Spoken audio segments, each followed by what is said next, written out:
O Novembro Azul surgiu como um movimento internacional que tem como objetivo arrecadar fundos para financiar pesquisa e promover educação na temática das doenças masculinas, com ênfase na prevenção e no diagnóstico precoce do câncer de próstata. Inspirado em um movimento que surgiu na Austrália em 2003, chamado Movember, o movimento aproveita a celebração do Dia Mundial de Combate ao Câncer de Próstata, que é internacionalmente realizado no dia 17 de novembro. É nesse mês que as entidades públicas e privadas promovem atividades para que os homens tomem consciência sobre a própria saúde, realizando consultas médicas e exames preventivos. Afinal de contas, o preconceito, a vergonha e as barreiras culturais ainda mantêm muitos homens longe dos consultórios médicos. E apesar de estarmos falando do câncer masculino mais comum, trata-se de uma neoplasia que é tratável.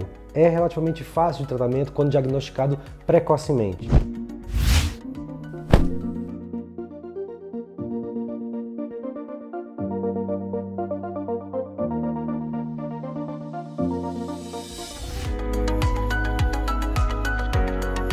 A próstata é uma glândula que só o homem possui, anatomicamente localizada na parte baixa do abdômen, logo abaixo da bexiga e na frente do reto, que é a parte final do intestino grosso que desemboca no ânus. A próstata circunda, ela envolve a porção inicial da uretra masculina, que é o tubo pelo qual a urina armazenada na bexiga é eliminada. A próstata é responsável por produzir a maior parte do líquido que compõe o sêmen, que é o líquido espesso que contém os espermatozoides liberados no ato sexual. Tanto isso é verdade que quando o homem faz vasectomia para não liberar mais espermatozoides, durante a ejaculação, não se nota alteração substancial no volume final do líquido seminal, já que o volume correspondente aos espermatozoides é mínimo. Ou seja, é a próstata e não os testículos quem produz o grosso do volume ejaculado. Falando mais sobre o câncer de próstata, estamos falando da neoplasia mais frequente entre homens no mundo ocidental. E o Brasil não é uma exceção. As estimativas mais recentes do Instituto Nacional do Câncer, do INCA, que consideram os dados do ano de 2020, dão conta de 65.840 novos casos de câncer de próstata no Brasil. Isso corresponde a 30% de todos os cânceres diagnosticados no Brasil naquele ano. Só para se ter uma noção do que isso representa, se somarmos o total de casos diagnosticados dos outros tipos de câncer que ocupam do segundo ao quinto lugares nesse ranking, que são respectivamente os cânceres de cólon, de pulmão, de estômago e da cavidade oral, nessa ordem, não se chega nem a 63 mil casos, ou seja, só o câncer de próstata sozinho, isolado, soma mais casos que todos os outros 4 tipos somados entre si, que vem logo após ele. E estamos falando de um câncer cuja frequência aumentou muito nas últimas décadas, o que pode até, em certa parte, ser justificado por uma maior conscientização sobre a doença, já que o aumento recente observado nas taxas de incidência pode ter sido por uma maior procura pelo diagnóstico e também por uma maior popularização dos exames laboratoriais e pela melhoria na qualidade dos sistemas de informação que temos no país. Esse fenômeno já foi notado anteriormente. No hemisfério norte, por exemplo, onde a incidência do câncer de próstata teve um aumento descomunal com a introdução do exame de detecção do antígeno prostático específico, PSA, ao final da década de 90, que permitiu um diagnóstico precoce, especialmente quando a doença ainda está bem localizada no órgão original, sem espalhamento ou metástase, que pode ocorrer nas fases mais avançadas da doença. Mas com o aumento na expectativa de vida e o envelhecimento das populações, é esperado, segundo os especialistas, que estejamos tão somente no início de um processo de intensificação da frequência da doença em nosso país, o que demanda ainda mais conscientização e mais preparação dos serviços de saúde. O câncer de próstata é um câncer associado ao envelhecimento, já que a idade consiste em um dos seus principais fatores de risco. Afinal, de todos os casos que ocorrem no mundo, inclusive no Brasil, 3/4, ou seja, 75%, são diagnosticados a partir dos 65 anos de idade. Não há causas definitivas estabelecidas para o câncer de próstata, mas sabemos que, para além da idade, outros fatores como uma história familiar positiva e uma ancestralidade africana têm sido associadas ao surgimento. A questão da história familiar está bem consolidada na literatura médica, sendo até por isso que a Sociedade Brasileira de Urologia mantém a recomendação de que homens, no geral, busquem realizar o rastreio a partir dos 50 anos de idade. Mas para aqueles com parentes próximos, um avô, pai, irmãos, que tiveram câncer de próstata, que o rastreio, nesse caso, comece mais cedo, a partir dos 45 anos. Já a questão da ancestralidade negra, isso é algo um pouco mais controverso, já que a maior parte da evidência disponível vem do hemisfério norte, onde a população negra normalmente também é uma população de mais baixa renda e talvez por isso mais vulnerável a piores condições gerais de saúde de acesso a diagnóstico e tratamento. Estudos genéticos feitos com populações miscigenadas, a exemplo daqueles feitos por nosso próprio grupo de pesquisa aqui no Brasil, não encontrou maior frequência desse câncer entre pessoas que tinham mais ancestralidade africana, quando comparadas a pessoas de mesmo nível socioeconômico.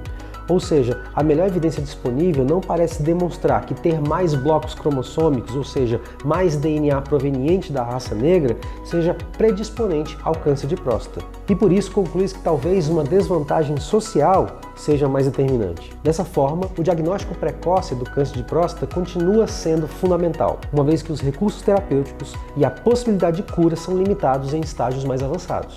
As sociedades médicas de todo o mundo defendem que o rastreamento da população gera benefícios para subsidiar uma decisão compartilhada entre médico e paciente, mas as políticas públicas de diversos países não promovem esse rastreio.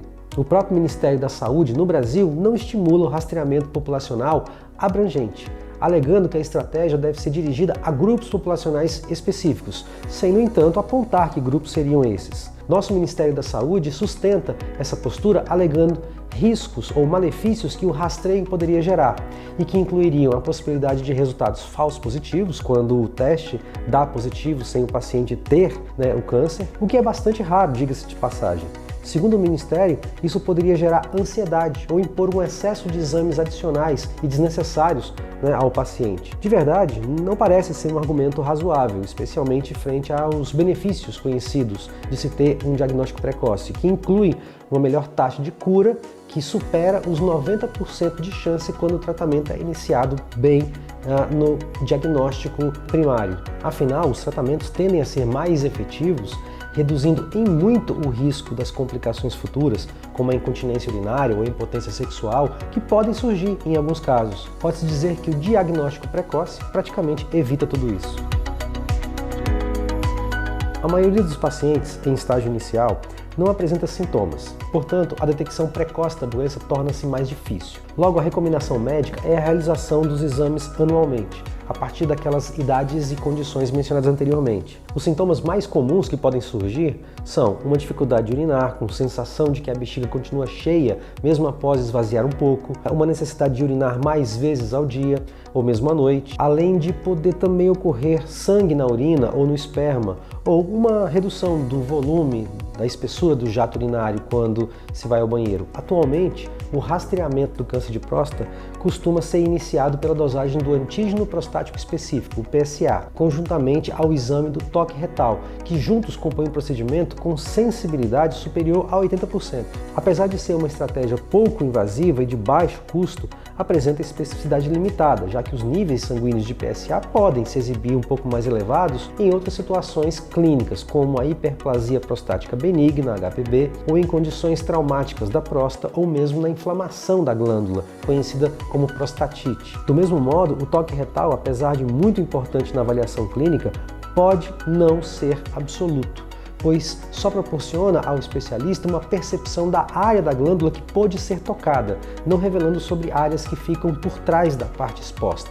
Por tudo isso, diante dos resultados de uma dosagem de PSA e do toque retal, é que pode ser necessário se recorrer a um procedimento adicional, que é a biópsia. Essa sim a forma mais segura de se obter um diagnóstico definitivo, quando os procedimentos anteriores revelaram a suspeita de um câncer de próstata. Sendo bem sintético, com relação às formas possíveis de tratamento, devemos inicialmente considerar que a estratégia será diferente conforme a agressividade e o estadiamento clínico do câncer. Para uma doença localizada, ou seja, que só atingiu a próstata e não se espalhou para outros órgãos, a recomendação é pela radioterapia ou alternativamente pela remoção cirúrgica da glândula, conhecida como prostatectomia radical. Já para uma doença localmente avançada, a radioterapia ou a cirurgia de remoção, em combinação com o tratamento hormonal, é o tratamento mais utilizado.